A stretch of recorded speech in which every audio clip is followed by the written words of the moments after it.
গ্রেফতার করলে কি আমাকে তারা আটকে রাখতে পারবে? এই বাংলাদেশের মানুষ কি তা হতে দেবে?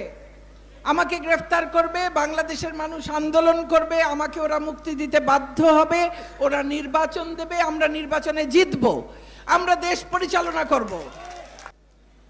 আজকের এই দিনটি যখন আমরা এই 11ই জুন যখন আমরা পালন করি, একই সঙ্গে যেমন একটা আনন্দের দিন, তার সঙ্গে সঙ্গে আমাদের মনে এই প্রশ্নও জাগে যে স্বাধীন বাংলাদেশে, যে বাংলাদেশটি এত ত্যাগের বিনিময়ে আমরা স্বাধীন করেছি, যে বাংলাদেশটি স্বাধীন করবার জন্যে জাতির পিতা 23 বছর সংগ্রাম করেছেন শুধু নয়, তার মধ্যে 14 বছর কারারুদ্ধ ছিলেন, সেই বাংলাদেশে জাতির পিতার কন্যাকে দেশকে নেতৃত্ব দেবার জন্যে কেন কারাগারের অন্ধপ্রকোষ্ঠে সময় কাটাতে হয়?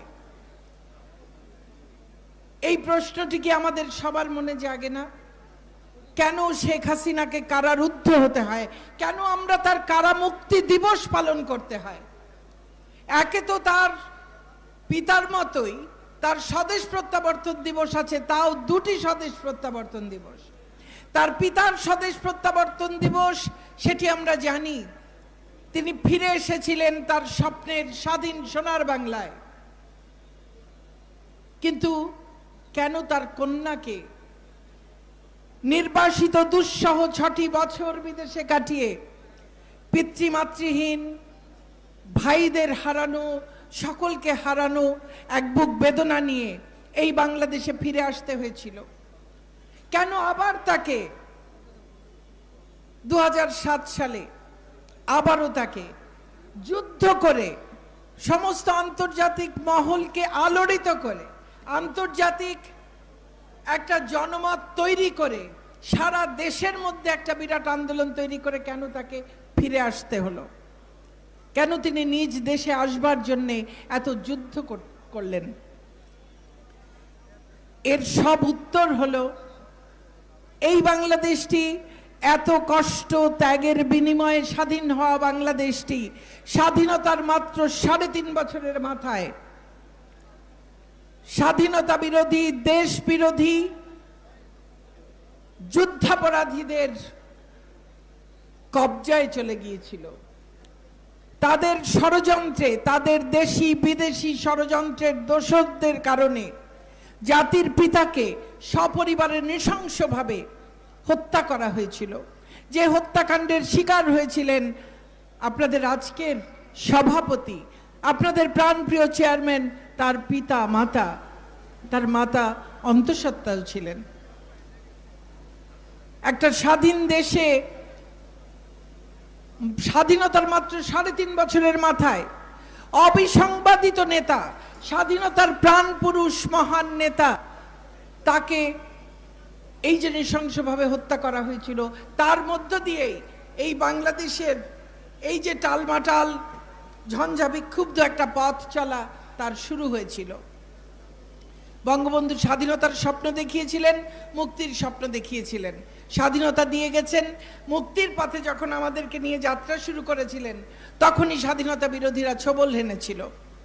এবং 75-এ জাতির পিতাকে সপরিবারে নৃশংসভাবে হত্যা করার পর এবং তার দোসর জাতীয় 4, তার যে ঘনিষ্ঠ সহচর জাতীয় 4 নেতাকে নৃশংসভাবে কারাগারেও কারা অভ্যন্তরে হত্যা করার মধ্য দিয়ে স্বাধীনতা বিরোধীরা ক্ষমতায় অধিষ্ঠিত হয়েছিল এবং এই দেশটিকে স্বাধীনতার চেতনা থেকে সম্পূর্ণ বিচ্যুত করে একটা ভুল পথে পরিচালিত করেছে।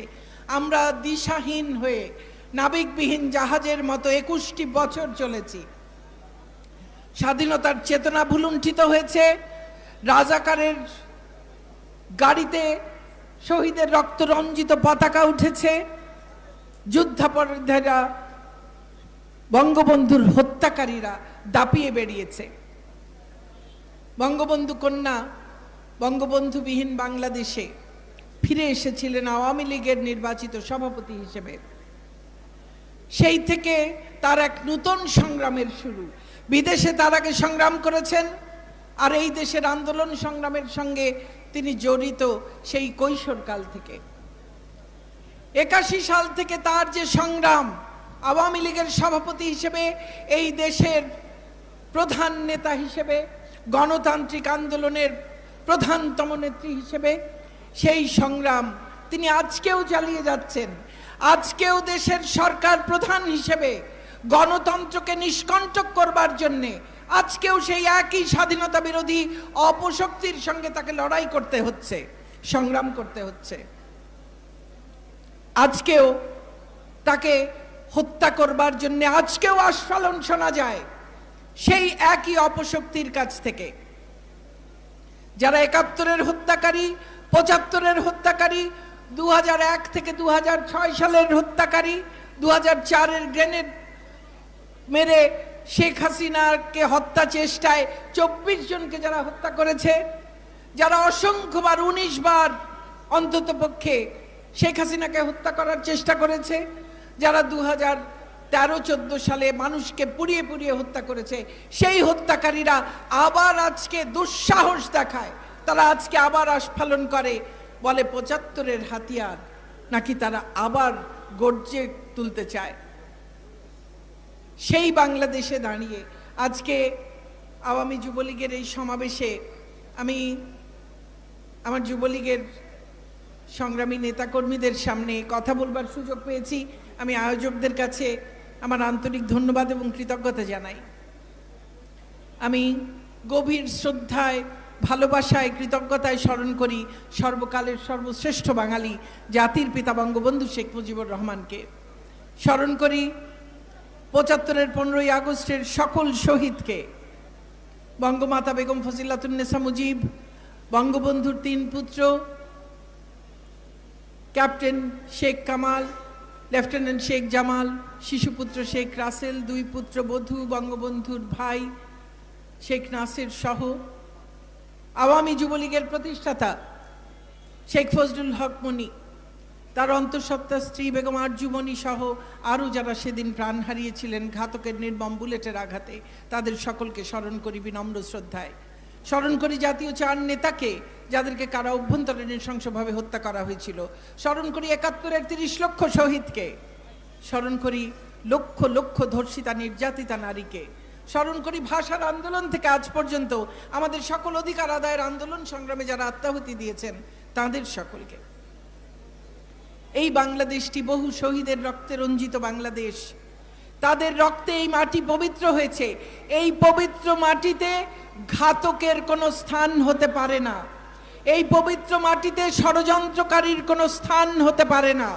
অতএব সকল ষড়যন্ত্রকারী, হত্যাকারীকে এই পবিত্র মাটি থেকে সমূলে উৎখাত করবার জন্যে আওয়ামী যুবলীগ সহ সকল নেতাকর্মীকে, আমাদের স্বাধীনতার পক্ষের সকল মানুষকে ঐক্যবদ্ধ হতে হবে।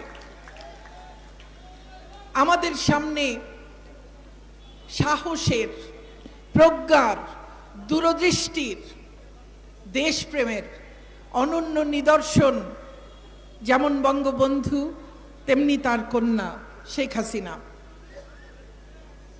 পরশ ভাই বঙ্গবন্ধু কন্যা যেদিন ১৬ই জুলাই ২০০৭ গ্রেফতার হন, সেই ভোর তখনও আলো হয়নি। সমস্ত নিয়ম কানুন ভেঙে অন্ধকারে বাড়ি ঘেরাও দিয়ে শেখ হাসিনাকে নিয়ম কানুনের তোয়াক্কা না করে সেদিন গ্রেফতার করা হয়েছিল। সেই মুহূর্তে শেখ হাসিনা তার সেই গুটি গুটি লেখায় একটা চিঠি লিখে গেছিলেন। আমরা স্মরণ করি শেখ হাসিনা এর আগেও বহুবার গ্রেফতার হয়েছেন। যতবার গ্রেফতার হয়েছেন ততবার তিনি জনগণের উদ্দেশ্যে একটি চিঠি লিখে রেখে গেছেন। জনগণের কি করণীয়, তার নেতাকর্মীদের কি করণীয়, এই চিঠিটিও তার ব্যতিক্রম নয়। এবং এই চিঠিটির যে ভাষা পরশ ভাই পড়েছেন, আমাদেরকে কি মনে করিয়ে দেয় না আরেকটি ভাষণের কথা? সেই অবিস্মরণীয় ভাষণ, যে ভাষণ আজকে বিশ্ব ঐতিহ্যের যে দলিল, তার অন্যতম অংশ হয়ে গেছে। সারা বিশ্বের ইতিহাসে বিশাল ভূমিকা রাখা যে সব ভাষণ আছে সারা পৃথিবীর প্রায় ২৫০০ বছরের ইতিহাসে, তার মধ্যে একটি মাত্র ভাষণ, যে ভাষণটি দিয়ে একটি জাতিরাষ্ট্রের জন্ম হয়েছে, যে ভাষণটি অলিখিত, মাত্র 18 মিনিটের একটি ভাষণ, সেই ভাষণ দিয়ে একটি জাতি রাষ্ট্র তৈরি হয়েছে। সেই ভাষণটি আজকে সারা বিশ্বের সম্পদ, সারা বিশ্বের নির্যাতিত নিপীড়িত মানুষের সম্পদ, সারা বিশ্বের মানুষের অনুপ্রেরণার উৎস। সেই ভাষণটির কথা কি মনে করিয়ে দেয় না? সেখানেও তিনি বলছেন, আমার যাই ঘটুক, আমার ভাগ্যে যাই ঘটুক। বঙ্গবন্ধুও জানতেন তার ভাগ্য অনিশ্চিত, হয়তো তাকে মেরে ফেলা হতে পারে, কিন্তু তার এই বাংলাদেশ একদিন স্বাধীন হবেই, এ প্রত্যয় তার ছিল। কারণ তিনি সারা বাংলার মানুষের মনে সেই স্বাধীনতার স্বপ্নকে জাগিয়ে দিয়েছিলেন, সেই সাহস সঞ্চারিত করে দিয়েছিলেন, সংগঠন তৈরি করেছিলেন সারা দেশে, যারা নেতৃত্ব দেবে এই স্বাধীন বাংলাদেশ গড়ে তুলবার জন্যে। তিনি বলেছিলেন পাড়ায় পাড়ায়, মহল্লায় মহল্লায় আওয়ামী লীগের নেতৃত্বে সংগ্রাম পরিষদ গড়ে তুলতে। আমাদের নেত্রী অন্যায়ের বিরুদ্ধে মাথা নত না করার নির্দেশনা দিয়ে গেছিলেন। বঙ্গবন্ধু একই কথা বলেছেন। পিতার মতোই কন্যা দেশের মানুষকে, যাদের জন্য তাদের